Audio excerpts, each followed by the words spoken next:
Hello दोस्तों, सभी को गुड मॉर्निंग, नमस्कार। एक बार फिर से स्वागत है आपका हमारे यूट्यूब चैनल शिखर स्टडी पॉइंट पर। दोस्तों, हर रोज़ हम मॉर्निंग में 10 वन लाइनर देखते हैं जो कि काफ़ी ज़्यादा महत्वपूर्ण होते हैं।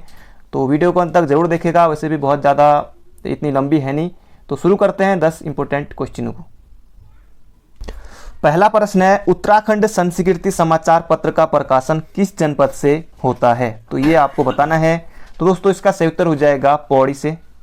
उत्तराखंड संस्कृति, इतना याद रखिए कहाँ से, तो पौड़ी से। वैसे भी ये हर रोज़ तो आपको दिखाई नहीं देगा, महीने में भी नहीं दिखाई देगा, 3 महीने में भी नहीं दिखाई देगा, 6 महीने में भी नहीं दिखाई देगा, ये वार्षिक है, वार्षिक। तो ये आपको बिल्कुल याद रखना है, उत्तराखंड संस्कृति पौड़ी से, और कैसा है तो वार्षिक है। और एक पूर्वासी भी है जो कहाँ से निकलता है, अल्मोड़ा से, तो ये भी आपको बिल्कुल याद रखना है। और पहाड़ पत्रिका वो निकलती नैनीताल से, पहाड़ वो है नैनीताल से, और आज का पहाड़ वो है पिथौरागढ़ से। तो बढ़ते हैं अगले क्वेश्चन की तरफ। अगला क्वेश्चन है, राजकीय विधि कॉलेज कहाँ स्थित है? तो ये भी ज़्यादा इंपॉर्टेंट क्वेश्चन है, बहुत ज़्यादा। राजकीय विधि कॉलेज कहाँ स्थित है? तो ये हो जाएगा कहाँ? गोपेश्वर में। गोपेश्वर में स्थित है, तो ये आपको बिल्कुल याद रखना है। गोपेश्वर चमोली में राजकीय विधि कॉलेज स्थित है। और गोपेश्वर से याद आया जो है जड़ी बूटी शोध एवं विकास स्थान, जड़ी बूटी शोध एवं विकास स्थान भी गोपेश्वर में स्थित है। और उसकी स्थापना हुई थी जड़ी बूटी शोध एवं विकास स्थान की 1989 में। और राजकीय विधि कॉलेज तो ये भी है गोपेश्वर में। तो बढ़ते हैं अगले क्वेश्चन की तरफ। अगला क्वेश्चन है, दारमा और ब्यास घाटी को जोड़ने या बीच कौन सा दर्रा? तो यहाँ पर पूछा गया दारमा और ब्यास घाटी के बीच आपको दर्रा बताना है। तो इसका सही उत्तर हो जाएगा दारमा और ब्यास घाटी के बीच हो जाएगा, दोनों घाटी पिथौरागढ़ में, तो ये है शिमला।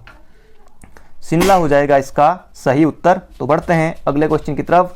अगला क्वेश्चन है, 12 मंडल तथा बिसौद पर विजय प्राप्त करने वाला चंद शासक कौन था? तो इसका सही उत्तर हो जाएगा 12 मंडल और बिसौद पर जो विजय प्राप्त करने वाला चंद शासक था, तो वो कौन था? वो था कीर्ति चंद, कीर्ति चंद। तो ये आपको बिल्कुल याद रखना। और कीर्ति चंद ने उस समय जब इसने अजय पाल को भी हराया था एक पहले युद्ध में, फिर बाकी तो अगली बार में फिर हार गया था। तो कीर्ति चंद आपको याद रखना है। अगला क्वेश्चन है, राज्य में किस वर्ष, यानी कि राज्य, अपने राज्य की बात चल रही है, राज्य में किस वर्ष राजीव गांधी ग्रामीण विद्युतीकरण योजना शुरू की गई थी या शुरुआत हुई थी? तो इसका सूत्र हो जाएगा राजीव गांधी ग्रामीण विद्युतीकरण योजना 2005 में। तो 2005 में, तो इसका सूत्र हो जाएगा ऑप्शन नंबर, कोई नहीं, आदत हो गई है, तो इसका सूत्र 2005, क्योंकि शाम को जो हर रोज आती है तो इस वजह से। अगला क्वेश्चन है, किस जनजाति में मौन विक्रय प्रणाली, मौन और मूक में अंतर है? यहाँ पर पूछा है मौन, तो मौन आएगा तो मौन में कौन करेंगे हम? भूटिया। मौन विक्रय प्रणाली तो भूटिया जनजाति। और मूक आएगा तो एग्जाम में, तो मूक में करेंगे हम कौन सी? आपने बिल्कुल सही सोचा, राजी। मूक में राजी और मौन में भूटिया, तो इनमें थोड़ा अंतर जरूर याद रखेगा, मूक राजी और मौन भूटिया। तो ये आपको बिल्कुल याद रखना है। तो बढ़ते हैं अगले क्वेश्चन की तरफ। अगला क्वेश्चन है, किस वर्ष दुगड्डा में पहला आर्य समाज स्कूल खोला गया था? और ये भी इंपॉर्टेंट क्वेश्चन है, आपके जैसे ऑप्शन रहेंगे 1909, 1910, 1911, 1912। तो इसका उत्तर हो जाएगा, किस वर्ष दुगड्डा में पहला आर्य समाज स्कूल खोला गया था? तो 1910 में। तो ये आपको बिल्कुल याद रखना है। अगला क्वेश्चन है, कुमाऊं फॉरेस्ट ग्रीवेंस कमेटी का गठन कब किया गया? बहुत ज़्यादा इंपॉर्टेंट क्वेश्चन, और खैर अब तो ये आपको आता भी होगा। 13 अप्रैल 1921 में कुमाऊं फॉरेस्ट ग्रीवेंस कमेटी, 13 अप्रैल 1921 में। अध्यक्ष कौन थे? पी वेंडम इसके अध्यक्ष थे।